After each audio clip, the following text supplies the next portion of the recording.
Arun, yes sir. சொல்லுங்க அருண். இப்போ test series எடுத்துக்கிட்டு இருக்கீங்களா ரெகுலரா? ஆமா சார். 6 டெஸ்ட் முடிஞ்சிருக்கு சார். ஓகே, ஸ்கோர்ஸ் எவ்வளோ வருது சொல்லுங்க. சார் பாலிட்டி எக்கனாமியில் 100க்கு மேலே வருது சார். 100 மேல வருது, எக்கனாமி ஆ பாலிட்டி ரெண்டுல. இது என் செகண்ட் அட்டம் சார் எனக்கு. என்ன செகண்ட் அதனால அட்டெம்ப்ட்? இல்லை சார், செகண்ட் அட்டம்னால நான் கொஞ்சம் கதை கவர் பண்ணியிருக்கேன் சார். அதுக்கு அதுக்கும் சம்மந்தம் இல்லை, இந்த அட்டம் மட்டும் நம்ம ஆ பார்ப்போம். Okay 100 sir. பிளஸ்ங்கிறது it is a very good score. அப்புறம் அப்புறம் என்விரான்மெண்ட் 85 அந்த ரேஞ்சில் வருது சார். 85. அப்புறம் அப்புறம் ஃபிசிக்கல் ஜியாகிரபி 60, 68, 70. ஓகே, வேற ஹிஸ்டரி. ஹிஸ்ட்ரி வந்து ஒன்று, மாடர்ன் ஹிஸ்ட்ரி ஒன்று முடிஞ்சிருக்கு சார். ஹிஸ்ட்ரியில் modern history up to revolt of 1857 அந்த டாப்பிக்கில் வந்து 61 சார். ஓகே, ஹிஸ்டரியில ஜெனரலா கொஞ்சம் குறைவா தான் வரும். ம். ம், அதை நம்ம பார்த்து பயப்பட வேண்டாம். டெஸ்ட் நான் சொன்ன மெத்தடாலஜி படி தானே எடுக்கிறீங்க? ஆமாம் சார். குவாலிட்டியில ஒர்க் பண்றீங்கல்ல? ஆமாம் சார். இல்லையா? இப்ப சுத்தமா தெரியாத கேள்விகளை அப்படியே விட்டுறணும், நாலேஜே இல்லாத கேள்விகளை அப்படியே ம். விட்டுறணும். ம். குறைஞ்சபட்ச நாலேஜ் இருக்க கேள்வியில தான் கையை வைக்கணும், அதை தான் அட்டென்ட் பண்ணணும். ம். அதையும் ரெண்டு ரவுண்டா பண்ணணும் இல்லையா? ஃபர்ஸ்ட் ரவுண்ட் வந்து ஷோர் ஷார்ட், ஆமாம் சார். ஃபுல்லா ஸ்ட்ராங் நாலேஜ் ஆமாம் இருக்கிற சார். கேள்வி. ம். செகண்ட் ரவுண்ட் வந்து டஃப் கொஷின்ஸ், ஆமாம் சார். நாலேஜ் கொஞ்சம் வீக்கா இருக்கும், ம். அனாலிட்டிக்கலாவும் இருக்கும். ம். இப்போ நெகட்டிவ்ஸ் எவ்வளவு வருது இந்த செகண்ட் ரவுண்ட் இருக்குல்ல, செகண்ட் பார்ட்? ம். இதுல ஆமாம் சார். நெகட்டிவ்ஸ் வந்து குறைவா இருக்கணும். உங்களுக்கு எப்படி இருக்கு? ஆமாம் சார். சார் எனக்கு ஓவராலாக மேக்ஸிமம் இதுவரை நெகட்டிவ் வந்தது 19 சார். ஓகே, 19, 19. போன டெஸ்ட்டு வந்துச்சு சார் எக்கனாமியில். ஓகே, புரியுது எனக்கு. அந்த ரேஞ்ச் வந்து அரௌண்ட் 18, 19 அப்படி வருது. ஆமாம் சார். ஓகே, இது வந்து நல்ல ஒரு நம்பர் தான். It is a proper. ஹிஸ்ட்ரியில் நான் 11 தான் சார் வந்துச்சு. Okay, history good good good. Negatives ரொம்ப போகக்கூடாது. எவ்வளவு அட்டெம்ப்ட் பண்றீங்க ஆன் அன் ஆவரேஜ் இப்போ பாலிட்டி எக்கனாமி எல்லாம்? பாலிட்டி வந்து 70 to 75 சார். ஓகே, எக்கனாமி அந்த ரேஞ்ச் சார். எக்கனாமி பாலிட்டி ஒரு டெஸ்ட் மட்டும் 81, 82 கூட போச்சு சார். அது புரியுதுப்பா. ஜெனரல் ரேஞ்ச் வந்து 70 டு 75. 82, 75. ம். ஓகே, இந்த ரேஞ்ச் வந்து பிராக்டிக்கல் ரேஞ்ச். இப்போ ம். அகாடமிக் டெஸ்ட் பார்த்தீங்கன்னா இப்போ யூபிஎஸ்சி ஸ்டாண்டர்டை விட கொஞ்சம் கஷ்டமா தான் இருக்கும். ஆமாம் சார். ப்ராக்டிக்கல் ரேஞ்சில் தான் அந்தந்த சப்ஜெக்ட்க்கு ம். அட்டன் பண்றீங்க. 75 ம். ஃபைவ் கொஷின்ஸ் அட்டன் பண்றதுக்கு 19 நெகட்டிவ்ஸ் வந்து பார்த்தீங்கன்னா ஓகே தான். இனிமே கொஞ்சம் குறைச்சா இன்னும் பெட்டரா இருக்கும். இப்போ ம். 75 அட்டன் பண்றீங்கன்னு வைங்க, ஆக்சுவல் யூபிஎஸ்சியில் 75 கேள்வி அட்டன் பண்ணிட்டீங்க. ம். 18, 180 வந்து தப்புன்னு வைங்களேன். அப்ப ம். எவ்வளவு மைனஸ் பண்ணுவாங்க சொல்லுங்க? 12 மார்க்ஸ் 12 மைனஸ் மார்க்ஸா? பண்ணுவாங்க ஒன் சார். தேர்ட் மைனஸ் பண்ணுவாங்க. ஆமாம் சார். 75 அட்டன் பண்றீங்கன்னு வைங்களேன் யூபிஎஸ்சி ஆக்சுவல் ஆமாம் எக்ஸாமுக்கு. சார். 18 ம். தப்புப்பா. 18, ம். 180 தப்புனா அப்ப எவ்வளவு டிடெக்ட் ஆகும் மார்க்? Into 0.66 sir. அதான் 2/3 மைனஸ் பண்ணுவாங்க சார். அப்போ 18 இன்டூ அப்படி two by one three third, twelve தானே ஒன் சார். தேர்ட் ரெடியூஸ் ஆகுமா? 2/3 சார். மார்க்கை ஜீரோ பாயிண்ட் விட்டுருங்கப்பா, சிக்ஸ் சிக்ஸ் மார்க்கை விட்டுருங்கப்பா. நம்பர் ஆஃப் கொஸ்டினை வச்சு பார்ப்போம் முதல்ல. ஆ அது ஆமாம் சார். 1/3க்கு கம்மி ஆறா? ஆகும் சார். 6 கம்மி பண்ணுவாங்களா? ஆமாம் சார். ஆமாம் அப்ப சார். நம்ம ஸ்கோர் எப்படி கால்குலேட் பண்ணணும்? 75 மைனஸ் 18 போட்டுருணும் முதல்ல இல்லையா? ஆமாம் சார். ம். 75 மைனஸ் 18 எவ்வளவு வரும்? 57. 57 வருமா? கரெக்டா? 57ல எவ்வளவு மைனஸ் பண்ணணும்? ஆமாம் சார். 6 மைனஸ் பண்ணணும். அப்போ 51 வருமா? ஆ ஆமாம் சார். 51 இன்டூ 2 வந்து 102 வந்துரும் இல்லையா ஸ்கோர்? அப்போ ஆமாம் சார். Into into 2 102. ஆமாம் சார். 102ங்கிறது ரொம்ப ம். நல்ல ஸ்கோர். கட் ஆஃப் விட ஒரு 10 மார்க் குறைஞ்சது அதிகமாவே வரும். அப்போ ஃபெயில் ஆகிறதுக்கான வாய்ப்பே நமக்கு கிடையாது இல்லையா? கரெக்டா? ஆ எக்ஸ்கியூஸ் மீ. ஆமாம் சார். இப்போ ஃபெயில் ஆகிறதுக்கான வாய்ப்பே நமக்கு இருக்காது. அப்போ இது அப்படியே கண்டினியூ பண்ணுங்க. இந்த குவாலிட்டியில ஓகே காம்ப்ரமைஸ் சார். இருக்கக்கூடாது. ஃபர்தரா இன்னும் இன்டென்ஸா ஒர்க் பண்ணணும். ம். இந்த குவாலிட்டியை இன்னும் ஓகே ஸ்ட்ராங் சார். ஆக்கணும். நெகட்டிவ்ஸ் இனிமே குறையணும், 2 3 நெகட்டிவ்ஸ் குறையணும்.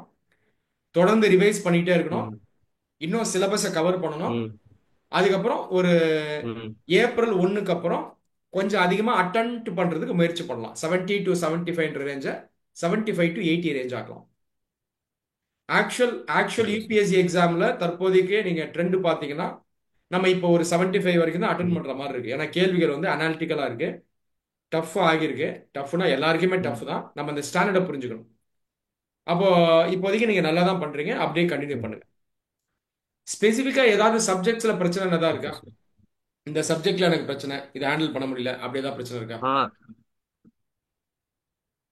இல்லை சார், நான் இருந்துச்சு சார். நான் இப்போ ரெக்டிஃபை பண்ணிட்டேன் சார். எதுல ஹிஸ்ட்ரியில் இருந்தது? இருந்துச்சு சார். ஹிஸ்டரியில இருந்தது. அதான் சார் போன அட்டெம்ப்ட்ல இருந்துச்சு சார். இந்த அட்டெம்ப்ட் நான் இன்னொருக்கு முதல்ல வந்து படிச்சு போன ரெக்டிஃபை அட்டம்ப்ட் பண்ணிட்டேன் நீங்க சார். மறந்துடுங்க முதல்ல. அதை யோசிக்காதீங்க. ஒரு முறையும் அந்த அட்டம்ப்ட்ல இருந்து வராதீங்க, அது போயிடுச்சு. Okay sir. இதை ஃபர்ஸ்ட் அட்டம் நினைச்சுங்க, பாசிட்டிவா இருங்க. ம். புரியுதா? ஓகேவா? நான் ஓகே செகண்ட் சார். அட்டம்ப்ட், நான் பாவம், அந்த தாட் இருக்க கூடாது. நல்லா தான் பண்றீங்க, யூ ஆர் ஸ்ட்ராங். புரியுதா? ம். பாஸ்ட்ல இருந்து குட் எக்ஸ்பீரியன்ஸ் எடுக்கணும், நாலேஜை மட்டும் எடுக்கணும். புரியுதா? அதை நெகட்டிவா பார்க்க கூடாது. Okay second sir. Attempt second அட்டம்னாலே நம்ம எனர்ஜியை நம்மளே வந்து அப்படியே ஸ்குவாஷ் பண்ற மாதிரி ஆயிடும். அந்த மாதிரி பண்ணக்கூடாது. Second okay sir. அட்டம்னாலும் இப்போதைக்கு இதுதான் உங்களுக்கு இருக்கிற அட்டம்ப்ட், ஒரே அட்டம்ப்ட், ஃபர்ஸ்ட் அட்டம்ப்ட் ம். அப்படி நினைங்க. மைண்டை ஃப்ரெஷ்ஷா ஆமா சார். வச்சுக்கிட்டு நீங்க கரெக்டா ம். உங்க டியூட்டியை பண்ணுங்க. இதுல செலெக்ஷன் வந்துடும். ம். இப்படிதான் நம்ம மைண்டை ஃபிக்ஸ் ஓகே பண்ணணும். சார். சரியா? Okay sir. புக்ஸ் எல்லாம் கரெக்டா வச்சிருக்கீங்களா? ரிசோர்சஸ் எல்லாம் ஆமா சார், நீங்க கொடுத்த புக் லிஸ்ட் இருக்கு சார். லிமிட்டடா வைங்க. ஆ. ரேஞ்சை விட டெப்த் தான் முக்கியம், ஏற்கனவே சொல்லியிருக்கேன் இல்லையா? ஆமா சார். ம். ஆனாலும் முக்கியமான ரிசோர்ஸ் இருக்கான்னு பார்த்துக்கணும். ஹிஸ்டரி பொறுத்த வரைக்கும் என்சிஆர்டி ரொம்ப முக்கியம். ஆ. ம். ஸ்பெக்ட்ரம் இந்தியாவில் தேவையானதை மட்டும் படிக்கணும், அதை நான் சொல்லியிருக்கேன் ம். இல்லையா? செலக்டிவ். ம். அந்த செலக்ட் ஏரியாஸ் மட்டும் படிங்க, அதை தாண்டி போகாதீங்க. எது ம். படிக்கணும்? Socio religious reform movement, acts. British era legislations, education reforms, ம். அப்புறம் காங்கிரஸ் ரிஃபார்ம்ஸ். கான்ஃபரன்சஸ், அப்புறம் வந்து இம்பார்ட்டன்ட் கவர்னன்ஸ் கவர்னர். ஜெனரல், இந்த டைம் லைன், அவங்களுடைய அச்சீவ்மெண்ட்ஸ். அச்சீவ்மெண்ட்ஸ், ம். அது இல்லாம ம். Important political policies, policy of ring ம். ஃபென்ஸ், இதெல்லாம் பார்க்கணும். இதை மட்டும் அந்த ஓகே புக்ல சார். படிச்சா போதும். ஸோ ம். ஹிஸ்டரிக்கு வந்து இதுதான் ரிசோர்ஸ். ம். அகாடமியில் ஒருவேளை படிச்சு நோட்ஸ் வச்சிருந்தீங்கன்னா அதை நீங்க ஃபர்ஸ்டே கோ த்ரூ பண்ணிடணும். அதை படிச்சுட்டு என்சிஆர்டியை கம்ப்ளீட் பண்ணிட்டு அப்புறம் இந்த புக்கை ம். முடிச்சுங்க. Okay sir. கல்ச்சருக்கும் என்சிஆர்டி புக் யூஸ் பண்ணிக்கங்க. நிதின் சிங்கானியான்னு ஒரு புக் ம். வரும் மார்க்கெட்ல, அது ம். வேணா கல்ச்சருக்கு நீங்க வாங்கி வச்சுக்கலாம். ம். கரண்ட் அஃபேர்ஸ் படிக்கிறீங்களா ரெகுலரா? ஆமா சார், டெய்லியும் ஒரு 45 மினிட்ஸ் நோட்ஸ் இருக்கும் சார். 45 to 1 hour. அது ரெகுலரா ரிவைஸ் பண்றீங்க இல்லையா? டி ஹிந்து. ஆமா பண்றேன் சார், டெய்லி ஒரு 10 மினிட்ஸ் பண்ணுவேன் சார். பழைய ஏற்கனவே எடுத்த டெய்லி நோட்ஸ். பண்ண வேணாம், அன்னன்னைக்கு படிச்சு நோட்ஸ் எடுத்துக்கிட்டு, நான் அப்படி பண்ண சொல்ல, டெய்லிக்கும் நான் பண்ண சொல்ல. ரிவிஷன் ஆ. ரிவிஷன்ன்றது ஒரு 15 days ஒன்ஸ் பண்ணா போதும். கோர் சப்ஜெக்டும் ஓகே சரி, சார். கரண்ட் அஃபேர்ஸும் சரி, ஆ. ஏற்கனவே படிச்சதை ஒரு 15 days ம். கழிச்சு மறுபடியும் படிக்கணும். அதான் ரிவிஷன். இது வந்து ரெகுலர் ரிவிஷன். புரியுதா சொல்றது? அப்பதான் ஓகே இந்த சார். நாலேஜ் வந்து ஸ்ட்ரென்தன் ஆகும், ரீட்டைன் பண்ண முடியும், கான்செப்டையும் ரீட்டைன் பண்ண ம். முடியும். இந்த மெமரி ம். சம்பந்தமான இந்த ஃபேக்ட்ஸ், இன்ஃபர்மேஷன், டேட்டா, இயர்ஸ், அப்புறம் இம்பார்ட்டன்ட் ம். பர்சனாலிட்டிஸ், இதையும் ரிட்டைன் பண்ண முடியும். இது ரெகுலர் ரிவிஷன். ம். Every okay 15 days sir. ரஃபா சொல்றேன். கரண்ட் அஃபேர்ஸும் இதே மாதிரி பண்ணும். இப்போ ஓகே 15 சார். நாள் கரண்ட் அஃபேர்ஸ் படிச்சு ஒரு ம். 30 பேஜுக்கு நோட்ஸ் இருக்குன்னா அந்த 30 பேஜை 15 days கழிச்சு ரிவைஸ் பண்ணணும். அப்போ தொடர்ந்து அந்த நம்ம நாலேஜ்லயே நீந்துகிட்டே இருப்போம். கரண்ட் அஃபேர்ஸ் ஆகட்டும், கோர் சப்ஜெக்ட்ஸ் ஆகட்டும், நாலேஜ் ஸ்ட்ராங்கா ம். இருக்கும். ஒரு நேச்சுரல் ம். லிங்க் இருக்கும் எதுக்கு? கரண்ட் அஃபேர்ஸ்க்கும் ஸ்டாட்டிக் பார்ட்டுக்கும், ஆ. அதாவது கோர் பார்த்து. சப்ஜெக்ட்ஸ்க்கும் கரண்ட் ம். அஃபேர்ஸ்க்கும் ஒரு லிங்கேஜ் இருந்துகிட்டே இருக்கும். இதுதான் proper okay preparation. Sir. Okay last sir. Phase last phase revision வந்து கடைசி 2 மாசம். ஃபைனல். ஆமா, லாஸ்ட் 2 months அப்ராக்சிமேட்டா மார்ச் 25 வரும். கரெக்டா இல்லையா? ம். இல்லையா? மார்ச் ஆமா 25 சார். இருந்து மே 25 வரைக்கும் என்டையர் சிலபஸ் ம். 2 ஃபுல் ரிவிஷன் பண்ணணும், 2 ரிவிஷன் பண்ணணும். Okay sir. ஃபர்ஸ்ட் ரிவிஷன் ஆரம்பிக்கும் போது ஒருவேளை நம்ம சிலபஸ் குறைவாக தான் முடிச்சிருக்கோம், ஒரு 75% தான் முடிச்சிருக்கோம்னாலும் ரிவிஷனை ஸ்டார்ட் பண்ணிடணும். ரிவிஷனை டிலே பண்ணக்கூடாது. ம். அதோட சேர்த்து தொடர்ந்து சிலபஸை முடிக்கணும். செகண்ட் ரிவிஷன் பண்ணும்போது ஃபுல்லா சிலபஸை முடிச்சிருக்கணும். ஆசம். பக்காவை முடிச்சு ம். லாஸ்ட் ரிவிஷன் ஒரு 10 days இருந்தா போதும், குயிக்கா ரிவைஸ் பண்ணிடலாம். ஒரு ஒரு குயிக் கிளான்ஸ் தான். பட் இந்த லாஸ்ட் ஃபேஸ் ம். ரிவிஷன் ரொம்ப ரொம்ப முக்கியம். அப்பதான் அந்த கான்செப்ட்ஸை ரீட்டைன் பண்ண ம். முடியும். இம்பார்ட்டன்ட் ஃபேக்ட்ஸ் வந்து ம். மைண்ட்ல நிற்கும். மைண்ட் வந்து ஒரு ம். அனாலிட்டிக்கலாவே இருக்கும். ஸோ இதெல்லாம் மிஸ் பண்ணாதீங்க. ம். டெஸ்ட்டை எடுத்துட்டே வாங்க. ப்ரீவியஸ் இயர் கொஸ்டின் சால்வ் பண்றீங்களா ரெகுலரா? ஆமா சார், 1 hour பண்றீங்க, டெய்லி. Very good. ஒரு ஆ. வாரத்துக்கு 7 hours பண்ணணும் இல்லையா? 7 hours பண்ணணும். ஆமா சார். ம். ஆன் அன் ஆவரேஜ் ஒரு நாளைக்கு 1 மணி நேரம் பண்ணணும். இது ஆ. எப்படி வேணா பண்ணலாம், ஒரு டெய்லி நாள் ஒன்று சிசெட். பண்ண. சொல்லுங்க சொல்லுங்க. ம். ஒரு நாள் சிசெட், அடுத்த நாள் ஜிஎஸ், ஒரு நாள் சிசெட், அப்படி ஆல்டர்னேட் டேஸ்ல பண்ணிட்டு இருக்கேன் சார். ஓகே, அப்படியும் பண்ணலாம், இல்லை இப்படி கூட பண்ணலாம். 2 2 3ன்னு உடச்சிக்கலாம்.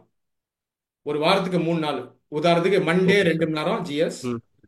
வெட்னஸ்டேவோ தேர்ஸ்டேவோ 2 மணி நேரம் ஜிஎஸ், 4 மணி நேரம் முடிஞ்சிடும். சாட்டர்டே ம். சண்டேல ஒரு நாள் 3 மணி நேரம் சி சாட்டுக்கு ஒதுக்கலாம். எப்படி வேணா பண்ணலாம், உங்க இஷ்டம் தான். ஓகே.